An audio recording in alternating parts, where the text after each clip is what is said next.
Hello everyone, welcome to Central Government Job Updates. ഇന്ന് നമ്മൾ discuss ചെയ്യാൻ പോകുന്ന ഈ ഒരു ജോബ് നോട്ടിഫിക്കേഷൻ എന്ന് പറയുന്നത് നമ്മുടെ central board of secondary education, അതായത് CBSE കീഴിൽ വരുന്ന ഗ്രൂപ്പ് എ ബി സി പോസ്റ്റുകളിലേക്കുള്ള റിക്രൂട്ട്മെന്റ് ആണ്. അപ്പൊ അതിന്റെ കംപ്ലീറ്റ് ഡീറ്റെയിൽസ് എന്താണ് നമുക്ക് ചെക്ക് ചെയ്യാം. ആപ്ലിക്കേഷൻ ഇപ്പോൾ ലൈവ് ആണ്. 2 ഡിസംബറിനാണ് ഇതിന്റെ ആപ്ലിക്കേഷൻ ഓപ്പൺ ആയത്. 22 ഡിസംബർ വരെ നിങ്ങൾക്ക് അപ്ലൈ ചെയ്യാനുള്ള സമയമുണ്ട്. അത്യാവശ്യം നല്ലൊരു ഏജ് ലിമിറ്റ് വരെ ഉള്ളവർക്ക് അപ്ലൈ ചെയ്യാൻ പറ്റുന്ന പോസ്റ്റുകളാണ് ഇതിലേക്ക് പറഞ്ഞിട്ടുള്ളത്. ആൺകുട്ടികൾക്കും പെൺകുട്ടികൾക്കും ഒരുപോലെ അപ്ലൈ ചെയ്യാൻ പറ്റും.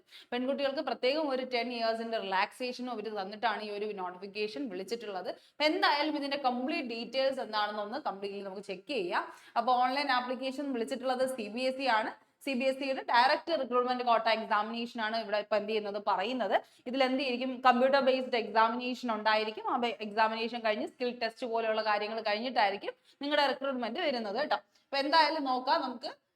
ഇതിലിപ്പോ എന്താണ്, അത്യാവശ്യം നല്ല പോസ്റ്റുകൾ അവർ പറയുന്നുണ്ട്. അത്യാവശ്യം പോസ്റ്റുകളിൽ എല്ലാത്തിലും ഈ പറയുന്ന പോലെ നമ്മുടെ SC ST OBC EWS UR കാൻഡിഡേറ്റ്സിനൊക്കെ വാക്കൻസി റിപ്പോർട്ട് ചെയ്തിട്ടുണ്ട് കേട്ടോ.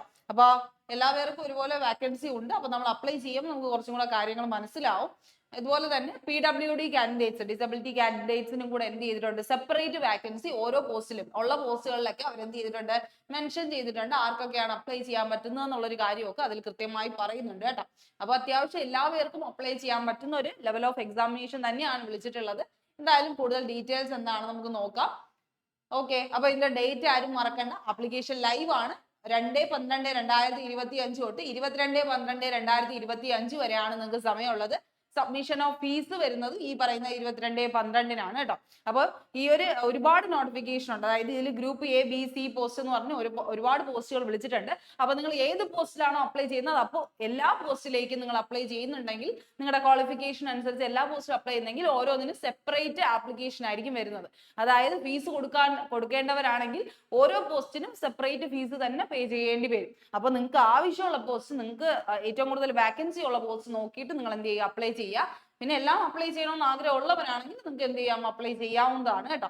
അപ്പൊ ഇതിൽ ചിലപ്പോൾ നമ്മുടെ BSc, അതുപോലെ തന്നെ MSc ഉള്ളവർക്ക് അപ്ലൈ ചെയ്യാം, BSc ഉള്ളവർക്ക് അപ്ലൈ ചെയ്യാം. അതായത് UG PG അതുപോലെ തന്നെ +2 ബാക്ക്ഗ്രൗണ്ട് ഉള്ളവർക്കും അപ്ലൈ ചെയ്യാൻ പറ്റുന്ന പോസ്റ്റുകളുണ്ട് കേട്ടോ.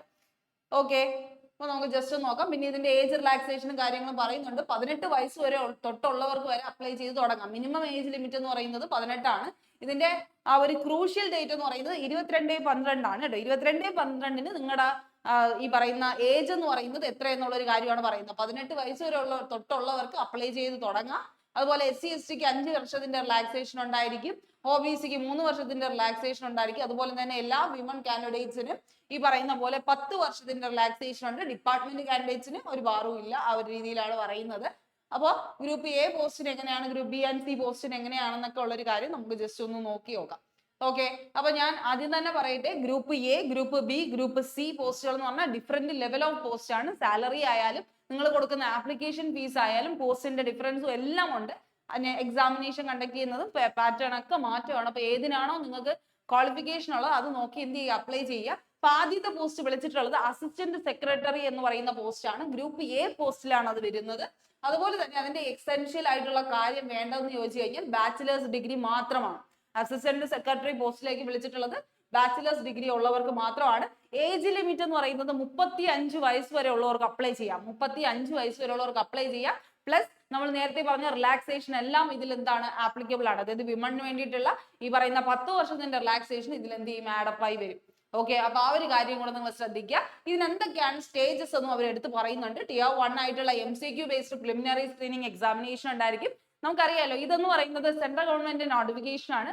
സെൻട്രൽ ഗവൺമെന്റ് നോട്ടിഫിക്കേഷനിൽ എപ്പോഴും വരുന്നത് സിലബസ് സെയിം ആണ്. അതായത് മാത്സ് ഉണ്ടായിരിക്കും, റീസണിങ് ഉണ്ടായിരിക്കും, ഇംഗ്ലീഷ് ഉണ്ടായിരിക്കും, അതുപോലെ GK ഉണ്ടായിരിക്കും. പ്ലസ് CBSE ആയതുകൊണ്ട് ഹിന്ദിയുടെ ഒരു 10 മാർക്കിന്റെ പോർഷനും കൂടെ നിങ്ങൾക്ക് എന്ത് ചെയ്യും, ആഡപ്പ് ആയിട്ട് വരും. അപ്പൊ ഇത് തന്നെയാണ് ബേസിക് ആയിട്ടുള്ള എല്ലാത്തിനും ഉള്ള സിലബസ്. എന്നാലും ഇതിൽ സിലബസ് പ്രൊവൈഡഡ് ആണ്. ആ സിലബസും കൂടെ നോക്കി കമ്പയർ ചെയ്ത് നിങ്ങൾ എന്ത് ചെയ്യുക, പഠിക്കുക. അപ്പൊ സ്റ്റേജസ് വരുന്നത് ഒരു Tier 1 ഉണ്ട്.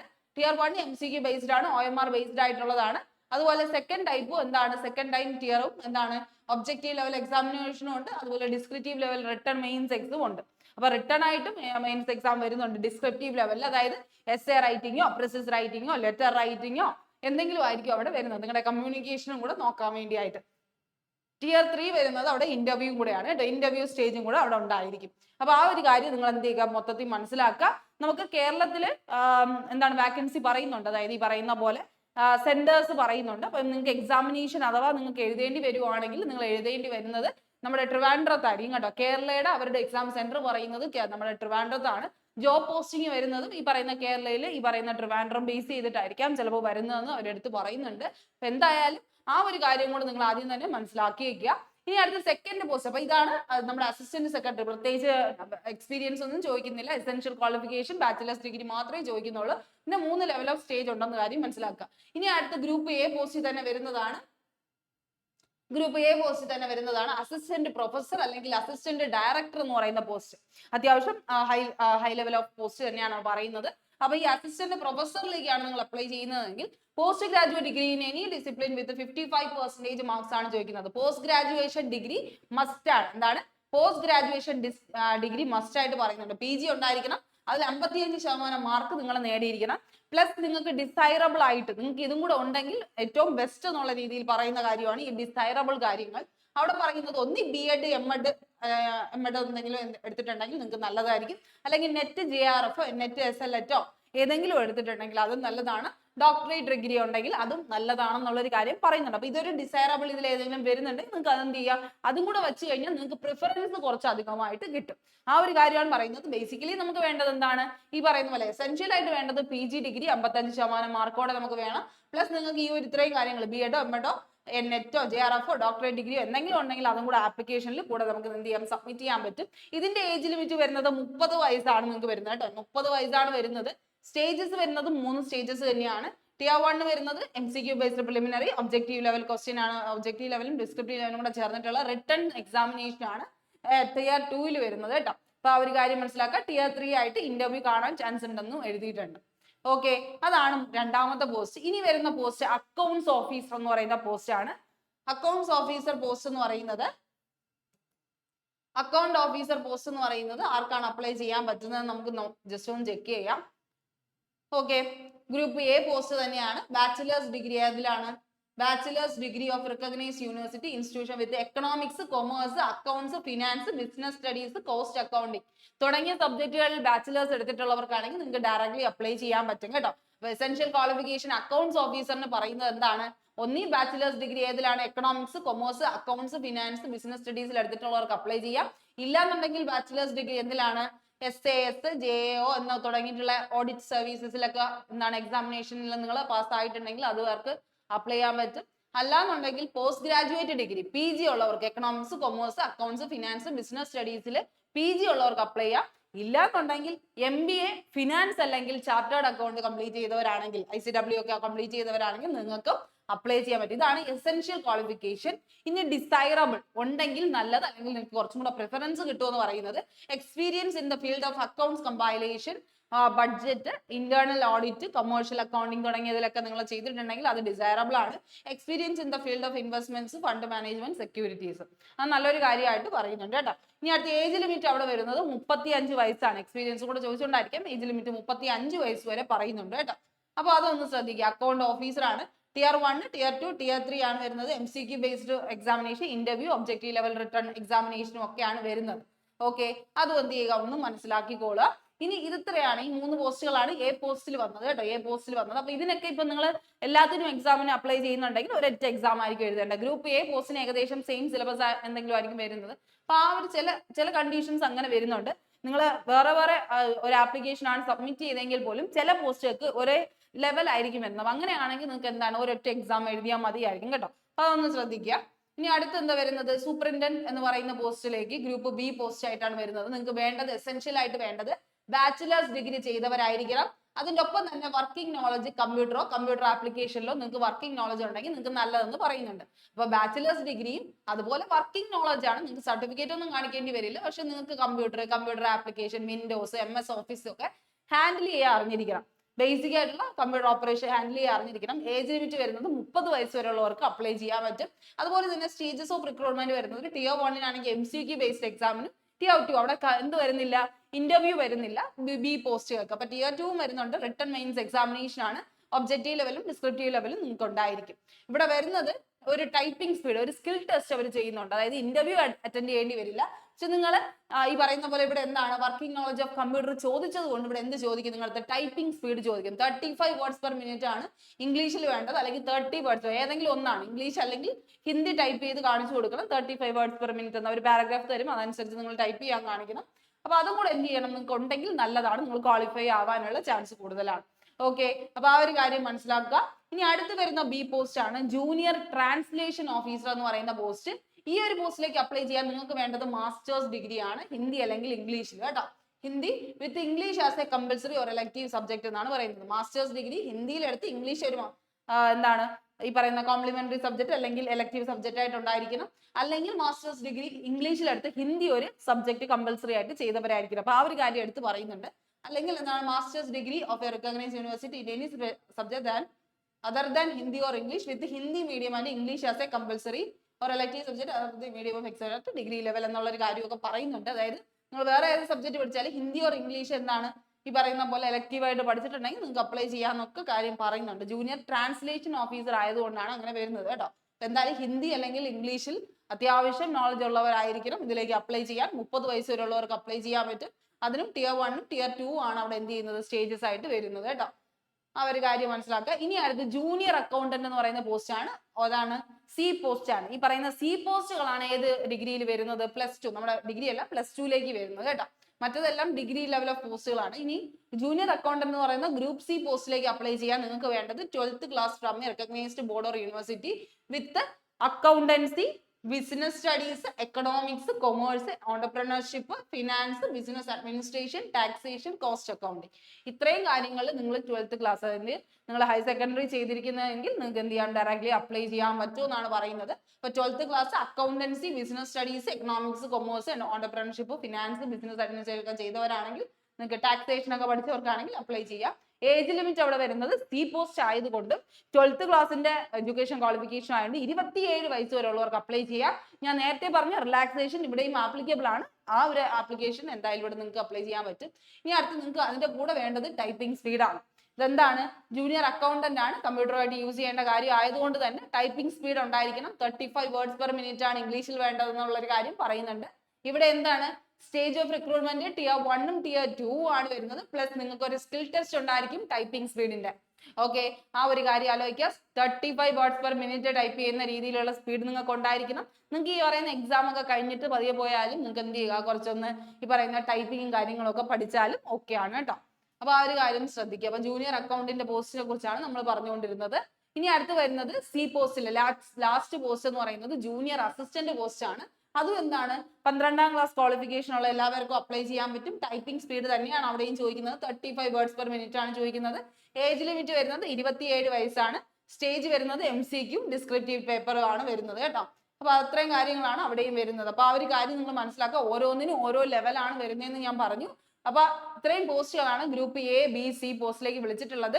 അപ്പൊ ഇനി ഇതിലേക്ക് അപ്ലൈ ചെയ്യുന്നവർ ശ്രദ്ധിക്കേണ്ടത് SC, ST, PWD, ex serviceman, women candidates ആണെങ്കിൽ നിങ്ങൾക്ക് ഗ്രൂപ്പ് എയിൽ ഇതിന്റെ പ്രോസസിംഗ് ഫീസ് ആയിരിക്കും കൊടുക്കാനുള്ളത്. അപ്പൊ ഗ്രൂപ്പ് എയിൽ നിങ്ങൾ രണ്ട് ആപ്ലിക്കേഷൻ സബ്മിറ്റ് ചെയ്യുന്നുണ്ടെങ്കിൽ 2 തവണ 250 വെച്ച് അടയ്ക്കേണ്ടി വരും. ഇനി ഒരെണ്ണത്തിന് അപ്ലൈ ചെയ്യുന്നുള്ളെങ്കിൽ അതനുസരിച്ച് ഗ്രൂപ്പ് A, B, C പോസ്റ്റിനൊക്കെയുള്ള സെപ്പറേറ്റ് ഫീസിന്റെ കാര്യമാണ്. ഇവിടെ പ്രോസസിംഗ് മാത്രമേ വരുന്നുള്ളൂ SC, ST, PWD, ex serviceman, വിമണിന്. അതേസമയം നമ്മുടെ ജനറൽ, OBC, EWS കാൻഡിഡേറ്റ്സിനാണെങ്കിൽ നിങ്ങൾക്ക് എന്താണ് ആപ്ലിക്കേഷൻ ഫീസും കൂടെ വരുന്നുണ്ട്. ഗ്രൂപ്പ് A പോസ്റ്റ് ആണെങ്കിൽ 1500 രൂപയും, ഗ്രൂപ്പ് B പോസ്റ്റ് ആണെങ്കിൽ 800 രൂപയും, ഗ്രൂപ്പ് C പോസ്റ്റ് ആണെങ്കിൽ 800 രൂപയും, പ്ലസ് നിങ്ങൾക്ക് പ്രോസസിംഗ് ഫീ അവരെ പോലെ തന്നെ 250 രൂപ അടയ്ക്കേണ്ടി വരുന്നു. അങ്ങനെ ആകെ മൊത്തം ഈ ഒരു റേഞ്ചിൽ ഫീസ് നിൽക്കും. അപ്പൊ നിങ്ങൾ ആലോചിക്കുക, ഗ്രൂപ്പ് എയിലെ 2 പോസ്റ്റിലേക്ക് നിങ്ങൾ കൊടുക്കുന്നെങ്കിൽ 2 പ്രാവശ്യം 1750 അടയ്ക്കേണ്ടി വരും. അപ്പൊ നല്ലപോലെ ആലോചിച്ച് നിങ്ങൾക്ക് ഏതാണോ പറ്റുന്നതെന്ന് കൃത്യമായി മനസ്സിലാക്കി ആ ഒരു കോൺഫിഡൻസോടെ വേണം നിങ്ങൾ എന്ത് ചെയ്യുക, ഇതിനു വേണ്ടിയിട്ട് അപ്പിയർ ചെയ്യാനുള്ളത് കേട്ടോ. അപ്പൊ ആ ഒരു കാര്യം നിങ്ങൾ മനസ്സിലാക്കിക്കോളാം. ഓക്കെ, ഇനി അടുത്ത മോഡ് ഓഫ് പേയ്മെന്റ് ഒക്കെ എന്ത് തന്നെയാണ്, ഓൺലൈൻ മോഡ് ഓഫ് പേയ്മെന്റ് തന്നെയാണ് വരുന്നത് കേട്ടോ. ഓൺലൈൻ മോഡ് ഓഫ് ആപ്ലിക്കേഷൻ ആയതുകൊണ്ട് തന്നെ ഓൺലൈൻ മോഡ് ഓഫ് പേയ്മെന്റ് ആണ് വരുന്നത്.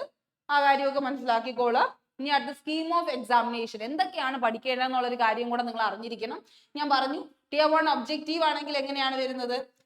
tier 1 ഒബ്ജക്റ്റീവ് ആണെങ്കിൽ നമ്മൾ ഈ പറയുന്ന പോലെ ഇപ്പൊ ഏതിന്റെ പോസ്റ്റ് ആണ് ഇത്, അസിസ്റ്റന്റ് സെക്രട്ടറി. ഓരോന്നിനും ഓരോ ലെവൽ ഓഫ് എക്സാമിനേഷൻ ആയിരിക്കും വരുന്നത് കേട്ടോ. അപ്പൊ അതിന്റെ എല്ലാത്തിന്റെയും കാര്യങ്ങളൂടെ കൊടുത്തിട്ടുണ്ട്. ഇപ്പൊ ഇവിടെ എന്തായാലും അസിസ്റ്റന്റ് സെക്രട്ടറി പോസ്റ്റ് ആയതുകൊണ്ട് അതിന് വരുന്നത് പാർട്ട് 1 തൊട്ട് പാർട്ട് 6 വരെ വരുന്നത് നമ്മുടെ ബേസിക് ആയിട്ടുള്ള കാര്യങ്ങളാണ്. ഏതൊക്കെയാണ്? കറണ്ട് അഫയേഴ്സ്, GK ഒരു പോർഷൻ, അതുപോലെ നമ്മുടെ റീസണിങ്, മെന്റൽ എബിലിറ്റി അങ്ങനെ തുടങ്ങിയിട്ടുള്ള സാധനങ്ങൾ രണ്ടാമത്തെ പാർട്ട്. മൂന്നാമത്തെ part arithmetic and numerical ability, maths. നാലാമത്തെ പാർട്ട് ഹിന്ദി അറിഞ്ഞിരിക്കണം, 10 മാർക്കിനാണ് ചോദിക്കുന്നത്. ഹിന്ദി മാർക്ക് 10 ക്വസ്റ്റ്യൻ ആണ് ചോദിക്കുന്നത്, 30 മാർക്കിന്. ഒരു ക്വസ്റ്റ്യന് 3 മാർക്കാണ് കേട്ടോ. അത് മനസ്സിലാക്കിക്കോണം. ഇൻറ്റു 3 ആണ്. ഒരു ക്വസ്റ്റ്യന് 3 മാർക്ക്, -1 ആണ് കേട്ടോ. -1 ആണ്. അപ്പോൾ ഒരു ശരി ഉത്തരം ചെയ്യുന്നതിന് 3 മാർക്ക്, ഒരു നെഗറ്റീവ് വന്നാൽ 1 മാർക്ക് പോവുകയും ചെയ്യും. അതുപോലെയാണ് വരുന്നത്. അതുകൊണ്ട് തന്നെ ആ ഒരു രീതിയിലാണ് ക്വസ്റ്റ്യൻ അറേഞ്ച് ചെയ്തിരിക്കുന്നത്. മാത്സ് ഉണ്ട്, ഹിന്ദി ഉണ്ട്, അതുപോലെ ഇംഗ്ലീഷ് ഉണ്ട്, അതുപോലെ കമ്പ്യൂട്ടർ ഉണ്ട് കേട്ടോ. ഇത്രയും കാര്യങ്ങളാണ് നിങ്ങൾക്ക് എന്ത് ചെയ്യേണ്ടത്, ഈ ഒരു എക്സാമിന് വേണ്ടിയായിട്ട് പഠിക്കേണ്ടി വരുന്നത് എന്നുള്ളൊരു കാര്യം മനസ്സിലാക്കുക. അപ്പൊ അത് അത്യാവശ്യം ഓക്കെ ആയിട്ടുള്ള ഒരു സിലബസ് തന്നെയാണ്. നിങ്ങളെ കൊണ്ട് ശ്രമിച്ചാൽ പറ്റുന്ന കാര്യങ്ങൾ തന്നെയാണ്. സെൻട്രൽ ഗവൺമെന്റ് എക്സാമിന് വേണ്ടി പ്രിപ്പയർ ചെയ്യുന്നവരാണെങ്കിൽ നിങ്ങൾക്ക് പറ്റുന്ന കാര്യമാണ് കേട്ടോ. ഇനി അടുത്ത ഒബ്ജക്റ്റീവ് ലെവൽ ഓഫ് എക്സാമും ഡിസ്ക്രിപ്റ്റീവും കൂടെ വരുമ്പോൾ അവിടെ നിങ്ങൾക്ക് എന്ത് ചെയ്യും, കുറച്ച് മാറ്റങ്ങൾ ഉണ്ടാവും. അവിടെ നിങ്ങൾക്ക് കുറച്ചും കൂടെ സബ്ജക്ട് ഓറിയന്റഡ് ആയിട്ടായിരിക്കും വരുന്നത്. കറണ്ട് അഫയേഴ്സ് ക്വസ്റ്റ്യൻസ് ചോദിക്കും. ഇത് Tier 2 ആണ് കേട്ടോ, രണ്ടാമത്തെ സ്റ്റേജ് ആണ്. ഇന്ത്യൻ ഹിസ്റ്ററി, കൾച്ചർ ഉണ്ടായിരിക്കും, എക്കണോമിക്സ് ഉണ്ടായിരിക്കും, ജോഗ്രഫി ഉണ്ടായിരിക്കും, സയൻസ് ആൻഡ് ടെക്നോളജി ഉണ്ടായിരിക്കും, concept, issues and dynamics of public administration ഉണ്ടായിരിക്കും, കോൺസ്റ്റിറ്റ്യൂഷൻ ഓഫ് ഇന്ത്യ, പോളിറ്റി, ഗവേണൻസിനെ കുറിച്ച് ഉണ്ടായിരിക്കും, ഇംഗ്ലീഷ് ലാംഗ്വേജ് ആൻഡ് കോംപ്രഹെൻഷൻ എന്ന് പറയുന്ന എന്താണ് റിട്ടൺ എക്സാമിനേഷൻ ഡിസ്ക്രിപ്റ്റീവ് ലെവലിൽ ഉണ്ടായിരിക്കും. ഇംഗ്ലീഷ് ലാംഗ്വേജും കോംപ്രഹെൻഷനും ഒക്കെ എഴുതാൻ വേണ്ടിയിട്ടുള്ളത് കേട്ടോ. അപ്പൊ ഇത്രയും കാര്യങ്ങളായിരിക്കും അതിനകത്ത് എന്ത് ചെയ്യുന്നത് വരുന്നത്. നിങ്ങൾക്ക് റിട്ടൺ ആയിട്ടും OMR ബേസ് ചെയ്തിട്ട് ചെയ്യാൻ പറ്റുന്ന കാര്യമാണ് ഈ പറയുന്നത്. ഇത് നിങ്ങൾക്ക് എന്തായിരിക്കും സെന്ററിൽ പോയി എഴുതാനുള്ള എക്സാമിനേഷൻ. മറ്റേത് എന്താണോ കമ്പ്യൂട്ടർ ബേസ്ഡ് ആണെങ്കിൽ ഇതെന്താണ് റിട്ടൺ എക്സാമിനേഷൻ സ്കീമിലാണ് വരുന്നത്. അപ്പൊ പഠിക്കേണ്ട കാര്യം ഇവിടെ കൊടുത്തിട്ടുണ്ട്. ഇന്റർവ്യൂ ബേസ് ചെയ്ത് പിന്നെ എന്തുണ്ടായിരിക്കും, നിങ്ങൾക്ക് മാർക്കിന്റെ കാര്യങ്ങളൊക്കെ വരും. ഓക്കെ. ഇനി ഇതുപോലെ തന്നെ അസിസ്റ്റന്റ് പ്രൊഫസറിന് എന്തൊക്കെ പഠിക്കണം. ബേസിക്കലി OMR ഈ പറയുന്ന ഫസ്റ്റ് സ്റ്റേജ് എല്ലാം സെയിം ആയിരിക്കും കേട്ടോ. സെക്കൻഡ് സ്റ്റേജ് എത്തുമ്പോഴാണ് കുറച്ച് മാറ്റങ്ങൾ വരുന്നത്. എഡ്യൂക്കേഷൻ സിസ്റ്റത്തിനെയൊക്കെ കുറിച്ചൊക്കെ, ടീച്ചർ പോസ്റ്റ് ആയതുകൊണ്ട് ടീച്ചർ റിലേറ്റഡ് ആയിട്ടുള്ള കുറച്ച് കാര്യങ്ങൾ വരും. അക്കൗണ്ട് ഓഫീസർ വരുമ്പോൾ ബേസിക്കലി ഫസ്റ്റ് പോർഷൻ എല്ലാം സെയിം ആയിരിക്കും. ഇവിടെ എന്ത് വരുന്നില്ല, കമ്പ്യൂട്ടർ വരുന്നില്ല, 5 പാർട്ടേ വരുന്നുള്ളൂ. പിന്നെ സെക്കൻഡ് കമ്പ്യൂട്ടർ ഉണ്ട് കേട്ടോ, കമ്പ്യൂട്ടർ ഉണ്ട്, സോറി. അപ്പൊ കമ്പ്യൂട്ടർ, അപ്പൊ ഇതെല്ലാം ഫസ്റ്റ് സ്റ്റേജ് എല്ലാം എല്ലാത്തിലും ഒരുപോലെ തന്നെ ആയിരിക്കും. ഇനി അടുത്ത സെക്കൻഡ് സ്റ്റേജ് എത്തുമ്പോൾ നിങ്ങൾക്ക് കുറച്ചും കൂടെ എന്താണോ നിങ്ങൾ എടുത്തിട്ടുള്ള പോസ്റ്റ്, ആ പോസ്റ്റുമായിട്ട് റിലേറ്റ് ചെയ്തിട്ടുള്ള കാര്യമായിരിക്കും. ഇവിടെ കണ്ടോ, അക്കൗണ്ട് ഓഫീസർ ആയതുകൊണ്ടാണ് കൊമേഴ്സ് റിലേറ്റഡ് ആയിട്ടുള്ള കാര്യങ്ങളും നമ്മുടെ എക്കണോമിക്സ്, പൊളിറ്റിക്കൽ, സയന്റിഫിക് ആയിട്ടുള്ള കുറച്ച് കാര്യങ്ങളൊക്കെ ചോദിക്കുന്നത്. Constitution, essay writing. ഓക്കെ. അപ്പൊ അത് ഇതെല്ലാം ഓരോ ഇതും അനുസരിച്ച് മാറി മാറി വരും കേട്ടോ. അപ്പൊ അതിന്റെ PDF എടുത്ത് നോക്കിക്കഴിഞ്ഞാൽ നിങ്ങൾക്ക് കൃത്യമായിട്ട് മനസ്സിലാവും. ഓക്കെ. ഇതിന്റെ PDF കൃത്യമായിട്ട് ഞാൻ എന്ത് ചെയ്യാം, നമ്മുടെ ടെലഗ്രാം ചാനലിൽ കൊടുത്തേക്കാം. നിങ്ങൾക്ക് ഏത് പോസ്റ്റിലേക്കാണോ അപ്ലൈ ചെയ്യാൻ വേണ്ടത് ആ പോസ്റ്റ് നിങ്ങളുടെ എഡ്യൂക്കേഷനും ക്വാളിഫിക്കേഷൻ മനസ്സിലാക്കി അതിൽ എന്ത് ചെയ്യുക, കയറി ചെക്ക് ചെയ്യുക കേട്ടോ. അപ്പൊ ഇതുപോലെ എല്ലാത്തിന്റെയും കാര്യം കൊടുത്തിട്ടുണ്ട്. ഞാൻ വേണമെങ്കിൽ ഇനി +2ന്റെയും കൂടെ കാര്യം ഒന്ന് ജസ്റ്റ് ഒന്ന് പറയാം. ജൂനിയർ അക്കൗണ്ടന്റും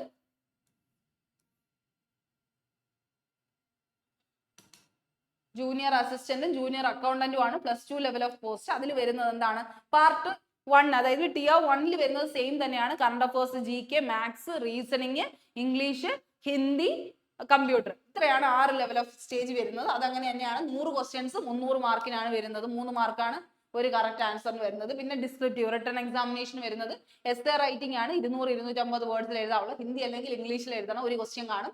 അതുപോലെ ആപ്ലിക്കേഷൻ അല്ലെങ്കിൽ ലെറ്റർ റൈറ്റിംഗ് ആണ് ഒരു ക്വസ്റ്റ്യൻ വരുന്നത്. അതുപോലെ പ്രിസൈസ് റൈറ്റിംഗ് എന്ന് പറഞ്ഞാൽ കോംപ്രഹെൻഷൻ റൈറ്റിംഗ് ഉണ്ടായിരിക്കും. ഈ 3 പാർട്ടാണ് നിങ്ങൾക്ക് റിട്ടൺ ആയിട്ട് വരുന്നത്. ഓക്കെ. അപ്പൊ ആ ഒരു കാര്യം നിങ്ങൾ മനസ്സിലാക്കുക. അതുപോലെ തന്നെ പോസ്റ്റ് കോഡ് ചിലതിനൊക്കെ സിംഗിൾ ടയർ എക്സാമിനേഷൻ ആയിരിക്കും വരുന്നത്. ഈ പറയുന്ന പോലെ ഒരേ പോസ്റ്റിലേക്കാണ് ഈ പറയുന്ന പോസ്റ്റ് കോഡ് 1 തൊട്ട് 5 വരെ അപ്ലൈ ചെയ്യുന്നവർക്കും അതുപോലെ 7 ഒക്കെ അപ്ലൈ ചെയ്യുന്നവർക്ക് ഒരേ ഒറ്റ എക്സാമിനേഷൻ ആയിരിക്കും വരുന്നത്. അപ്പൊ നിങ്ങൾ അപ്ലൈ ചെയ്യുമ്പോൾ അതനുസരിച്ച് അപ്ലൈ ചെയ്യണം. The grouping bunching methodology does not apply to Tier 2 examination. അങ്ങനെയില്ല. Tier 1 എക്സാമിനേഷൻ ആയിരിക്കും. നിങ്ങൾ ഏതിനൊക്കെയാണ് അപ്ലൈ ചെയ്യുന്നത് അതിനനുസരിച്ച് നിങ്ങൾക്ക് എന്ത് കിട്ടുന്നത്, ഈ പറയുന്ന പോലെ ഒരേപോലത്തെ എക്സാമിനേഷൻ കിട്ടുന്നത് കേട്ടോ. അപ്പൊ ആ ഒരു കാര്യം മനസ്സിലാക്കുക. ഓരോന്നിന്റെയും Tier 1 Tier 2 വേണ്ടതായിട്ടുള്ള കാര്യങ്ങളൊക്കെ എക്സ്പെക്ടഡ് ലെവൽ ഓഫ് നോളജ് ഒക്കെ ഇവിടെ പറയുന്നുണ്ട് കേട്ടോ. അപ്പൊ നിങ്ങൾ പഠിക്കുമ്പോൾ ആ ഒരു ലെവൽ അനുസരിച്ച് വേണം പഠിക്കുക. അസിസ്റ്റന്റ് സെക്രട്ടറിക്ക് ഒരു ഗ്രാജുവേഷൻ ലെവലിലുള്ള ക്വസ്റ്റ്യൻസ് ആയിരിക്കും. അതുപോലെ സൂപ്രണ്ടന്റ് ആണെങ്കിൽ സീനിയർ സെക്കൻഡറി ഓഫീസർ, അതുപോലെ ജൂനിയർ അക്കൗണ്ടന്റ്, ജൂനിയർ സെക്കൻഡറി, അതൊക്കെ +2 ലെവൽ ഓഫ് ക്വാളിഫിക്കേഷൻ ഉള്ള ക്വസ്റ്റ്യൻസ് ആയിരിക്കും വരുന്നത്. ഇത്രയും കാര്യങ്ങളാണ് നിങ്ങൾക്ക് പറയാനുള്ളത്. ഇത് അത്യാവശ്യം നല്ലൊരു വേക്കൻസിയാണ്. Group A, B, C post ഒക്കെ വിളിച്ചിട്ടുണ്ട്. CBSE അങ്ങനെ വർഷത്തിൽ ഒരിക്കലാണ് റിക്രൂട്ട്മെന്റ് നടത്തുന്നത്. അപ്പൊ നിങ്ങൾക്ക് ധൈര്യമായിട്ട് അപ്ലൈ ചെയ്യാം. അപ്പൊ നിങ്ങൾ പഠിക്കുമെന്ന് ഉറപ്പുണ്ടെങ്കിൽ നിങ്ങൾക്ക് ധൈര്യമായിട്ട് അപ്ലൈ ചെയ്യാൻ പറ്റും കേട്ടോ. അപ്പൊ ആ ഒരു കാര്യം ശ്രദ്ധിക്കുക. ഇനി നമ്മുടെ എക്സാമിനേഷൻ സിറ്റീസിന്റെ കാര്യമാണ് ഞാൻ പറഞ്ഞു. കേരളയിൽ തിരുവനന്തപുരത്താണ് വരുന്നത്. അവിടെ ആയിരിക്കും നിങ്ങൾ പോയി എക്സാം എഴുതേണ്ടി വരുന്നത് കേട്ടോ. അപ്പൊ അത്രയും കാര്യങ്ങളാണ് ഈ ഒരു നോട്ടിഫിക്കേഷൻ നമുക്ക് പറയാനുള്ളത്. അപ്പൊ എന്തായാലും ഈ കാര്യങ്ങൾ ഇത്രയും നിങ്ങൾ കൃത്യമായിട്ട് മനസ്സിലാക്കി അപ്ലൈ ചെയ്യാൻ പറ്റുന്നവരാണെങ്കിൽ അപ്ലൈ ചെയ്യുക. ഇതിന്റെ ആപ്ലിക്കേഷൻ ലിങ്കും അതുപോലെ തന്നെ ഇതിന്റെ ഒറിജിനൽ PDF, ഇതിന്റെ ഒഫീഷ്യൽ PDF ഞാൻ എന്ത് ചെയ്യാം, ടെലഗ്രാം ചാനലിൽ ഇട്ടേക്കാം. അതിൽ കയറി ഒന്ന് ജോയിൻ ചെയ്ത് നോക്കി നോക്കുക കേട്ടോ. അപ്ലൈ ചെയ്യാൻ പറ്റുന്നവരൊക്കെ അപ്ലൈ ചെയ്യുക. എല്ലാവർക്കും നല്ലൊരു ദിവസം ആശംസിക്കുന്നു. Thank you.